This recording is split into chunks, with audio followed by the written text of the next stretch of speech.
2, 3. Hi, if you're watching this video, you are watching the channel Mr. Mark Reads. Here he is. My name is JT, and this book is The Lorax. Good job, JT. So this is one of Dr. Seuss's great books, The Lorax, also Amy's favorite Dr. Seuss book. So here we go. At the far end of town, where the grickle grass grows, and the wind smells slow and sour when it blows, and no birds ever sing excepting old crows, is the street of the lifted Lorax. And deep in the grickle grass, some people say, if you look deep enough, you can still see today, where the Lorax once stood just as long as it could before somebody lifted the Lorax away. What was the Lorax, and why was it there? And why was it lifted and taken somewhere? From the far end of town where the grickle grass grows, the old Onceler still lives here. Ask him, he knows. You won't see the Onceler. Don't knock on his door. He stays in his lurkin' on top of his store. He lurks in his lurkin', cold under the roof, where he makes his own clothes out of miff-muffered moof. And on special dank midnights in August, he peeks out of the shutters, and sometimes he speaks and tells how the Lorax was lifted away. He'll tell you, perhaps, if you're willing to pay. On the end of a rope, he lets down a tin pail. You have to toss in 15 cents and a nail and a shell of a great-great-great-grandfather snail. And then he pulls up the pail, makes a most careful count to see if you've paid him the proper amount. Then he hides what you've paid him away in his snub, in his secret strange hole, in his grubulous glove. And then he grunts, I will call you by whisper, my phone, for the secrets I tell you are for your ears alone. Slup! Down slups the whisper my phone to your ear, and the old Onceler whispers are not very clear, since they have to come down through a snurgly hose, and he sounds as if he had smallish bees up his nose. Now I'll tell you, he says, with his teeth sounding gray, how the Lorax got lifted and taken away. It all started way back, such a long, long time back. Way back in the days when the grass was still green, and the pond was still wet, and the clouds were still clean, and the song of the Swansea swans rang out in space. One morning I came to this glorious place, and I first saw the trees, the truffula trees, the bright-colored tufts of the truffula trees, mile after mile in the fresh morning breeze.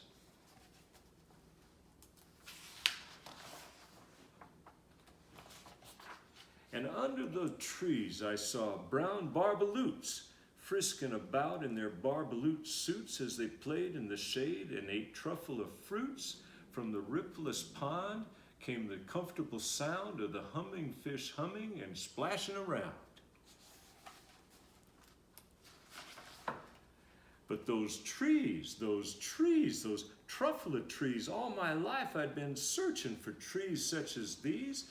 The touch of their tufts was much softer than silk, and they had the sweet smell of fresh butterfly milk.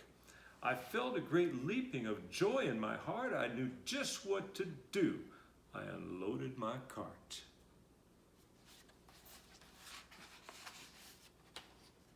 In no time at all, I had built a small shop. Then I chopped down a truffula tree with one chop. And with great skillful skill and with great speedy speed, I took the soft tuft and I knitted a thneed. The instant I'd finished, I heard a gazump. I looked, I saw something pop out of the stump of the tree I'd chopped down. It was sort of a man. Describe him? That's hard. I don't know if I can. He was shortish and oldish and brownish and mossy, and he spoke with a voice that was sharpish and bossy. Mister, he said with a sawdusty sneeze, I am the Lorax. I speak for the trees. I speak for the trees have no tongues. And I'm asking you, sir, at the top of my lungs. He was very upset as he shouted and puffed. What's that thing you've made out of my tuffula tuft? Look, Lorax, I said, there's no cause for alarm. I chopped just one tree. I'm doing no harm. I'm being quite useful. This thing is a thneed. A thneed's a fine something that all people need. It's a shirt, it's a sock, it's a glove, it's a hat. It has other uses, yes, far beyond that. You can use it for carpets, for pillows, for sheets, or curtains, or covers for bicycle seats. The Lorax said, Sir, you are crazy with greed. There is no one on earth who would buy that fool thneed. But the very next minute, I proved he was wrong, for just at that minute, a chap came along, and he thought that the thneed I had knitted was great, and he happily bought it for $3.98. I laughed at the Lorax. You poor stupid guy, you can never tell what some people will buy. I repeat, cried the Lorax, I speak for the trees. I'm busy, I told him. Shut up, if you please. I rushed across the room and in no time at all built a radio phone. I put in a quick call. I called all my brothers and uncles and aunts and I said, listen here, there's a wonderful chance for a whole Onceler family to get mighty rich. Get over here fast, take the road to North Nitch, turn left at Weehawken, sharp right at South Snitch. And in no time at all, in the factory I built, the whole Onceler family was working full tilt. We were all knitting thneeds, just as busy as bees, to the sound of the chopping of the truffle of trees. Then, oh baby, oh how my business did grow. Now chopping one tree at a time was too slow. So quickly I invented my super axe hacker, which whacked off 4 truffle of trees in one smacker. We were making thneeds 4 times as fast as before, and that Lorax, he didn't show up anymore. But the next week he knocked on my new office door and he snapped, I'm the Lorax who speaks for the trees, which you seem to be chopping as fast as you please. But I'm also in charge of the brown barbaloots who played in the shade in their barbaloot suits and happily lived eating truffle of fruits. Now, thanks to your hacking my trees to the ground, there's not enough truffle of fruit to go round, and my poor barbaloots are all getting the crummies because they have gas and no food in their tummies. And they loved living here, but I can't let them stay. They'll have to find food. I hope that they may. Good luck, boys, he cried, and he sent them away. I, the Onceler, felt sad as I watched them all go, but business is business, and business must grow, regardless of crummies and tummies, you know. I meant no harm. I most truly did not, but I had to grow bigger, so bigger I got. I biggered my factory, I biggered my roads, I biggered my wagons, I biggered the loads. Of the thneeds I shipped out, I was shipping them forth, not to the south, to the east, to the west, to the north. I went right on biggering, selling more thneeds, and I biggered my money, which everyone needs. And then again he came back. I was fixing some pipes when the old nuisance Lorax came back with more gripes. I'm the Lorax. He coughed and he whiffed, and he sneezed and he snuffled and he snarled and he sniffed. Onceler, he cried with a crufulous croak, Onceler, you're making such smogulous smoke. My poor swomy swans, why they can't sing a note. No one can sing who has smog in his throat.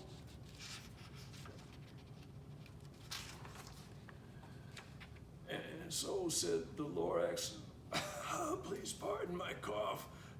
They cannot live here, so I'm sending them off. where will they go? Hopefully I don't know. And they may have to fly for a month or a year to escape from the smog you've smogged up around here. What's more, snapped the Lorax as dander was up, let me say a few words about gluppity glup. Your machinery chugs on day and night without stop, making gluppity glup, also sloppity slop. And what do you do with us leftover goo? I'll show you, you dirty old one-slur man, you. You're glumping the pond where the humming fish hummed. No more can they hum, for their gills are all gummed, so I'm sending them off, for their future is dreary. They walk on their fins and get woefully weary in search of some water that isn't so smeary. I hear things are just as bad up in Lake Erie. And then I got mad. I got terribly mad. I yelled at that Lorax. Now listen here, Dad, all you do is yap, yap, and say bad, bad, bad, bad. Well, I have my rights, sir, and I'm telling you I intend to go on doing just what I do. And for your information, you Lorax, I'm figuring on biggering and biggering and biggering and biggering, turning more truffle trees into thneeds, which everyone needs. And at that very moment, we heard a loud whack. From outside in the fields came a sickening smack of an axe on a tree. Then we heard the tree fall, the very last truffle tree of them all. No more trees, no more thneeds, no more work to be done. So in no time, my uncles and aunts, every one, all waved me goodbye, and they jumped in my cars and drove away under the smoke-smuggered stars. Now all that was left neath the bad-smelling sky was my big empty factory, the Lorax, and I. The Lorax said nothing, just gave me a glance. Just gave me a very sad backward glance as he lifted himself by the seat of his pants, and I'll never forget the grim look on his face when he heisted himself and took leave of this place through a hole in the smog without leaving a trace. And all that the Lorax left here in this mess was a small pile of rocks with one word: unless. Whatever that meant, well, I just couldn't guess. That was a long ago. But each day since that day, I've sat here and worried away. Through the years, while my buildings have fallen apart, I've worried about it with all of my heart. But now, said the Onceler, now that you're here, the word of the Lorax seems perfectly clear. Unless someone like you cares a whole awful lot, nothing is going to get better. It's not. So, catch, calls the Onceler, and he lets something fall. It's a truffle seed. It's the last one of all. You're in charge of the last of the truffle seeds, and truffle trees are what everyone needs. Plant a new truffle, treat it with care. Give it clean water and feed it fresh air. Grow a forest, protect it from axes that hack. Then the Lorax and all of his friends may come.